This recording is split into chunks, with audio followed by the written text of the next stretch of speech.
તમે ક્યારે વિચાર્યું છે કે તમારી સૌથી ખુશીની પળો પરભરમાં તમારી સૌથી મોટી કમનસીબ બની શકે? એક હસતો રમતો પરિવાર જે આકાશમાં સપનાઓ જોવા નીકળ્યો હતો, પણ તેમને ક્યાં ખબર હતી કે થોડી જ મિનિટોમાં તે આકાશ જ તેમની કબર બની જશે. વિમાનમાં બેઠેલી એ માસૂમ દીકરીના હાથમાં રહેલી ઢીંગલી અને પિતાના ચહેરા પરનું એ સ્મિત, બધું જ એક જોરદાર ધડાકા સાથે શાંતિમાં ફેરવાઈ ગયું. ચાલો જોઈએ, એ કાળી રાત્રે આકાશમાં એવું તે શું બન્યું કે જે સાંભળીને તમારું હૃદય પણ ધ્રુજી ઉઠશે. આકાશના વાદળોની વચ્ચે વિમાન ખૂબ જ શાંતિથી ઉડી રહ્યું હતું. રાતના 10 વાગ્યાનો સમય હતો. વિમાનની અંદરની લાઇટો ડીમ હતી અને મોટાભાગના મુસાફરો ઊંઘી રહ્યા હતા. પણ સીટ નંબર 14 પર બેઠેલા આર્યન અને તેની પત્ની માહીની આંખોમાં ઊંઘ નહોતી, પણ એક અનેરો ઉત્સાહ હતો. તેમની 5 વર્ષની દીકરી પરી માહીના ખોળામાં માથું રાખીને નિરાંતે સૂતી હતી. તેના નાના અમથા હાથમાં એની મનપસંદી ગુલાબી ઢીંગલી હતી. આર્યન એક સોફ્ટવેર એન્જિનિયર હતો અને લાંબા સમય પછી તે પોતાની પત્ની અને દીકરીને વેકેશન પર લઈ જઈ રહ્યો હતો. તેણે માહીનો હાથ પકડીને ધીમેથી કહ્યું, "જોયું માહી, મેં તને વચન આપ્યું હતું ને કે આ વખતે આપણે ચોક્કસ ફરવા જઈશું." પરી કેટલી ખુશ છે ને? માહીએ સ્મિત આપતા જવાબ આપ્યો. "હા આર્યન, પરી તો ક્યારની આ દિવસની રાહ જોતી હતી. તેણે તો તેના ટિફિન બોક્સમાં પણ ફરવા માટેના રમકડાં ભરી લીધા છે." બંને જણા પોતાની આવનારી રજાઓના સપના જોઈ રહ્યા હતા. તેમને હતું કે સવારે જ્યારે વિમાન લેટ થશે ત્યારે એક નવો સૂર્યોદય તેમની રાહ જોતો હશે. પણ કુદરતના મનમાં કંઈક બીજું જ ચાલતું હતું. અચાનક વિમાનમાં એક જોરદાર ધ્રુજારી અનુભવાઈ. આર્યને માહીનો હાથ જોરથી પકડી લીધો. વિમાનની અંદરની લાઇટો લબક-ઝબક થવા લાગી. એર હોસ્ટેસની અવાજમાં ગભરાટ હતો, છતાં તે શાંત રહેવા માટે અનાઉન્સમેન્ટ કરી રહી હતી, "કૃપા કરીને બધા મુસાફરો પોતાની સીટ બેલ્ટ બાંધી લે. આપણે થોડા ખરાબ હવામાનમાંથી પસાર થઈ રહ્યા છીએ." પણ આ સામાન્ય ધ્રુજારી નહોતી. વિમાન જાણે હવામાં ગોથા ખાઈ રહ્યું હોય તેમ નીચે તરફ નમી રહ્યું હતું. સૂતેલી પરી જાગી ગઈ અને ડરના માર્યા રડવા લાગી. "મમ્મી, શું થાય છે? મને બીક લાગે છે." માહીએ પરીને છાતીએ વળગાડી દીધી અને ધ્રુજતા અવાજે કહ્યું, "કાંઈ નહીં બેટા, બસ થોડો પવન છે, તું આંખો બંધ કરી દે." પણ પરિસ્થિતિ ગંભીર બની રહી હતી. વિમાનના એન્જિનમાંથી એક વિચિત્ર અવાજ આવવા લાગ્યો હતો. લોકોની ચીસાચીસ શરૂ થઈ ગઈ હતી. કોઈ ભગવાનને યાદ કરી રહ્યું હતું, તો કોઈ પોતાના પરિવારના ફોટા જોઈ રહ્યું હતું.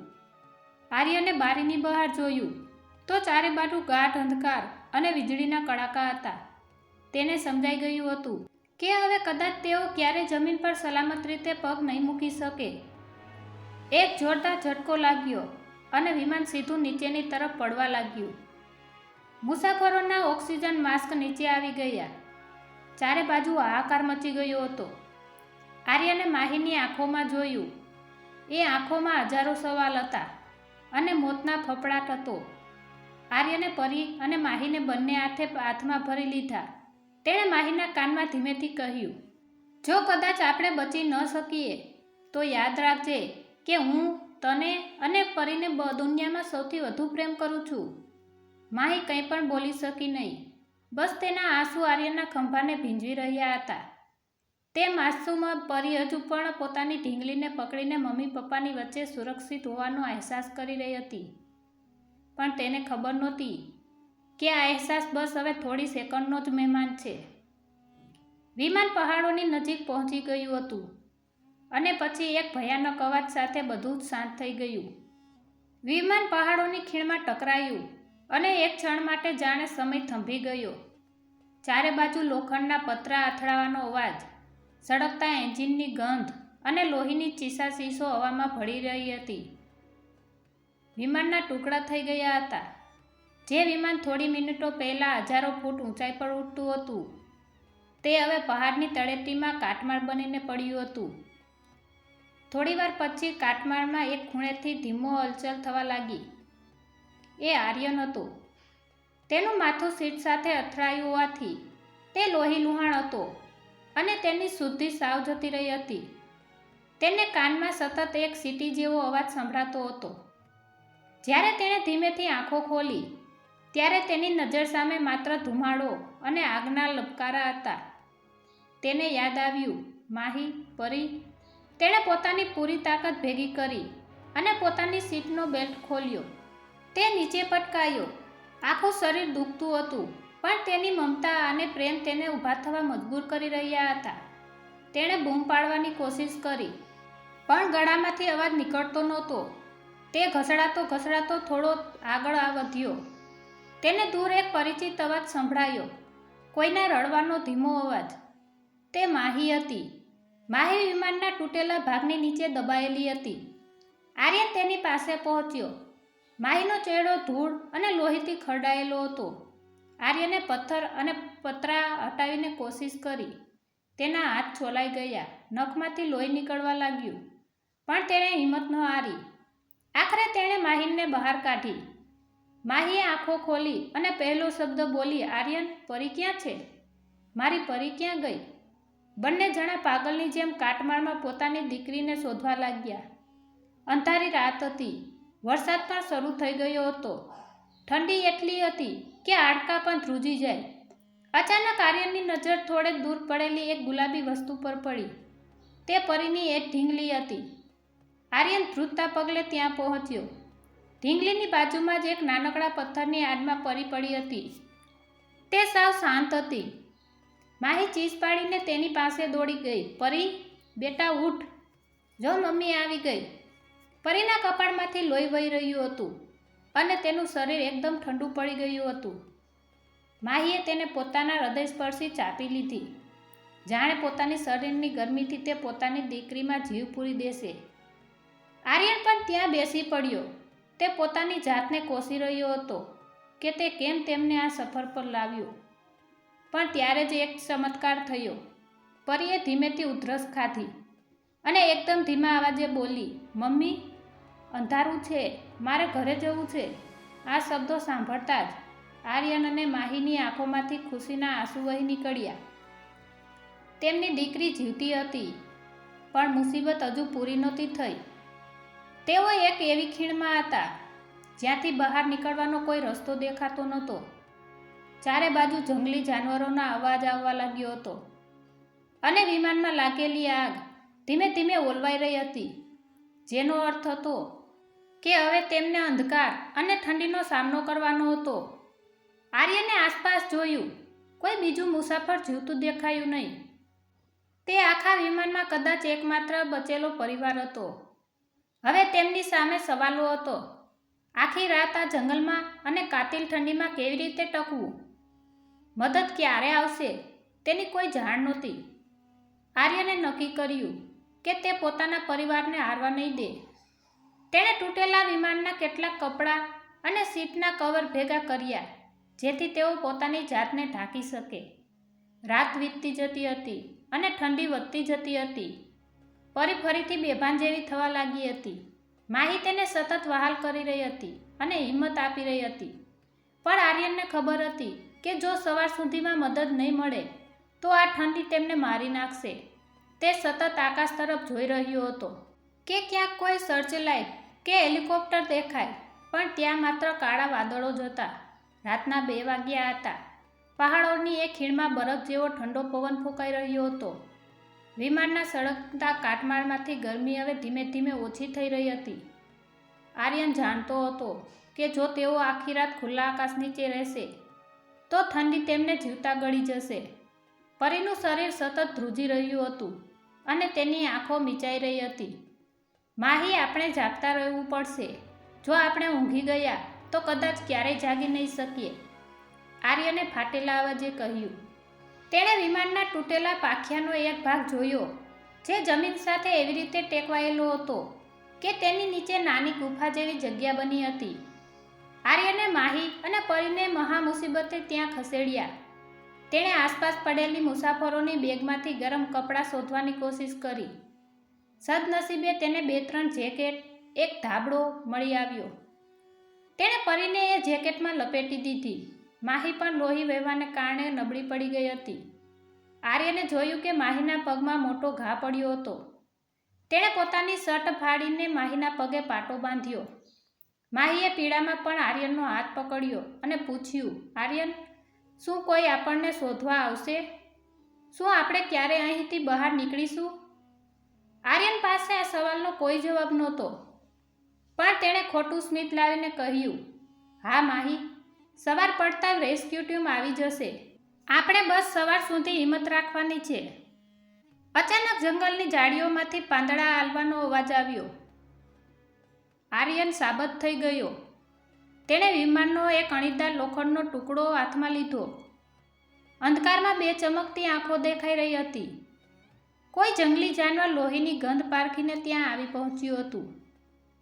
આર્યનનો શ્વાસ થંભી ગયો. તેની સામે મોત ઊભું હતું અને તેની પાછળ તેનો લાચાર પરિવાર હતો. દૂર રહે, આર્યને જોરથી બૂમ પાડી અને લોખંડનો ટુકડો પથ્થર પર પછાડ્યો, જેથી તણખા ઝરે. જાનવર થોડીવાર રોકાયું અને પછી અંધારામાં ગાયબ થઈ ગયું. પણ આર્યનને ખબર હતી કે તે ફરી આવશે. આખી રાત આર્યન પથ્થર પર બેસી રહ્યો. એક હાથે પરીનો હાથ પકડ્યો હતો અને બીજા હાથે હથિયાર. તે પોતાની ઊંઘ સામે લડી રહ્યો હતો. તેનું પોતાનું માથું ફાટી રહ્યું હતું, પણ પિતાની ફરજ તેને પડવા દેતી નહોતી. પરી વચ્ચે વચ્ચે જાગીને પાણી માંગતી હતી. આર્યને આસપાસ જોયું. પાણી ક્યાંય નહોતું. તેણે વિમાનના પાંખિયા પર જમા થયેલા ઝાકળના ટીપાં અને વરસાદનું થોડું પાણી એક પ્લાસ્ટિકના કપમાં ભેગું કર્યું અને પરીના ઓઠ ભીના કર્યા. પપ્પા, આપણે ઘરે ક્યારે જઈશું? મારે મારા રમકડા સાથે રમવું છે, પરીએ નિર્દોષતાથી પૂછ્યું. આર્યનના ગળે ડૂમો ભરાઈ આવ્યો. તેણે પરીના કપાળ પર ચુંબન કર્યું અને કહ્યું, બસ બેટા, થોડી જ વારમાં સુરત દાદા આવશે એટલે આપણે ઘરે જઈશું. સવારના 4 વાગ્યા હતા. આકાશમાં હજુ પણ અંધારું હતું, પણ વાદળો થોડા વિખરાઈ રહ્યા હતા. અચાનક આર્યને દૂર આકાશમાં એક નાનકડું ટપકું દેખાયું, જે ચમકી રહ્યું હતું. તે કોઈ તારો નહોતો, તે હેલિકોપ્ટરની લાઇટ હતી. આર્યન ખુશીથી પાગલ થઈ ગયો. તે કાટમાળમાં ઉપર ચડી ગયો અને જોર જોરથી હાથ હલાવવા લાગ્યો. પણ હેલિકોપ્ટર ઘણું દૂર હતું અને અંધારામાં તેને જોવું અશક્ય હતું. તેણે વિચાર્યું કે જો તે કંઈક એવું કરે જેથી મોટો પ્રકાશ થાય તો કદાચ તેમની નજર પડે. તેણે વિમાનમાંથી લીક થયેલા તેલના ડબ્બાને જોયો. તેણે થોડા સૂકા ઘાસ અને લાકડા ભેગા કર્યા અને તેની ઉપર તેલ છાંટ્યું. વિમાનના વાયરના સ્પાઈકરથી તેણે આગ લગાડવાની કોશિશ કરી. 1 વાર, 2 વાર અને ત્રીજી વારે મોટી જ્વાળા ભભૂકી ઉઠી. માહી, જો આપણે બચી જઈશું, આર્યને બૂમ પાડી. પણ એ જ સમયે જમીન ધ્રુજવા લાગી. રાત્રે થયેલા વરસાદને કારણે પહાડની માટી નબળી પડી ગઈ હતી. જ્યાં વિમાનનો કાટમાળ પડ્યો હતો ત્યાં જમીન ઘસી ગઈ હતી. મોટા પથ્થરો નીચે પડવા લાગ્યા હતા. આર્યન જે પથ્થર પર ઊભો હતો તે પણ નીચે તરફ સરકવા લાગ્યો. જમીન ધસવાનો અવાજ એટલો ભયાનક હતો કે જાણે આખો પહાડ નીચે ઉતરી રહ્યો હોય.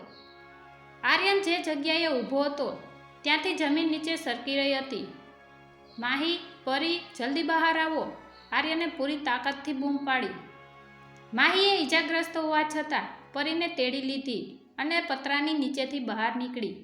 જેવી તેઓ બહાર આવી, વિમાનનો એ મોટો ટુકડો પથ્થરો સાથે નીચે ખીણમાં ગરકાવ થઈ ગયો. આર્યન પથ્થરોની વચ્ચે ફસાઈ ગયો હતો. તેનો એક પગ 2 પથ્થરો વચ્ચે દબાઈ ગયો હતો. આર્યન, માહી રડતી રડતી તેની પાસે દોડી. માહી, તું આગળ વધ, પરીને લઈને પેલા ઊંચા પથ્થર પર જતી રહે. જમીન હજુ પણ સરકી રહી છે, આર્યને પીડામાં કણસતા કહ્યું. પણ માહી તેને મૂકીને જવા તૈયાર નહોતી. તેણે પોતાની આખી તાકાત લગાવીને આર્યનનો પગ કાઢવાની કોશિશ કરી. છેવટે એક મોટા ઝટકા સાથે આર્યનનો પગ છૂટો થયો, પણ તે ગંભીર રીતે ઈજાગ્રસ્ત હતો. બરાબર એ જ સમયે આકાશમાં હેલિકોપ્ટરનો અવાજ સંભળાયો. આર્યને જે આગ લગાવી હતી તેનો ધુમાડો રેસ્ક્યુ ટીમની નજરમાં આવી ગયો હતો. હેલિકોપ્ટરની સર્ચલાઇટ પહાડોની ખીણમાં ફરી રહી હતી. આર્યને માહીની ઓઢણી હવામાં લહેરાવી. હેલિકોપ્ટરની લાઇટ સીધી તેમના પર પડી. તેઓએ આપણને જોઈ લીધા માહી, તેઓએ આપણને જોઈ લીધા. આર્યનની આંખોમાં હર્ષના આંસુ હતા. હેલિકોપ્ટરમાંથી દોરડાની સીડી નીચે ઉતારવામાં આવી. રેસ્ક્યુ ટીમના જવાનો નીચે આવ્યા. તેમણે જોયું કે એક પિતાએ લોહીલુહાણ હાલતમાં પણ પોતાની પત્ની અને દીકરીને સુરક્ષિત રાખ્યા હતા. જવાનોએ સૌથી પહેલાં પરીને ઉપર લીધી, પછી માહીને અને છેલ્લે આર્યનને. જ્યારે આર્યન હેલિકોપ્ટરની અંદર પહોંચ્યો ત્યારે તેણે જોયું કે પરી સુરક્ષિત હતી અને તેની એ જ ગુલાબી ઢીંગલી હજુ પણ તેની છાતીએ વળગેલી હતી. થોડા કલાકો પછી તેઓ શહેરની હોસ્પિટલમાં હતા. સવારનો કુમળો તડકો હોસ્પિટલની બારીમાંથી અંદર આવી રહ્યો હતો. આર્યનના પગમાં પાટો હતો. માહીને પણ સારવાર મળી ગઈ હતી. પરી પલંગ પર બેઠી બેઠી સફરજન ખાઈ રહી હતી. ડૉક્ટરે આર્યન પાસે આવીને કહ્યું, તમે ખરેખર નસીબદાર છો. આટલા મોટા ક્રેશમાં આખો પરિવાર બચી જાય એ કોઈ ચમત્કારથી ઓછું નથી. તમારી હિંમતે જ આજે તમારા પરિવારને નવું જીવન આપ્યું છે. આર્યને માહીનો હાથ પકડ્યો. આજે એ હાથમાં પહેલાં કરતાં વધુ મજબૂતી હતી.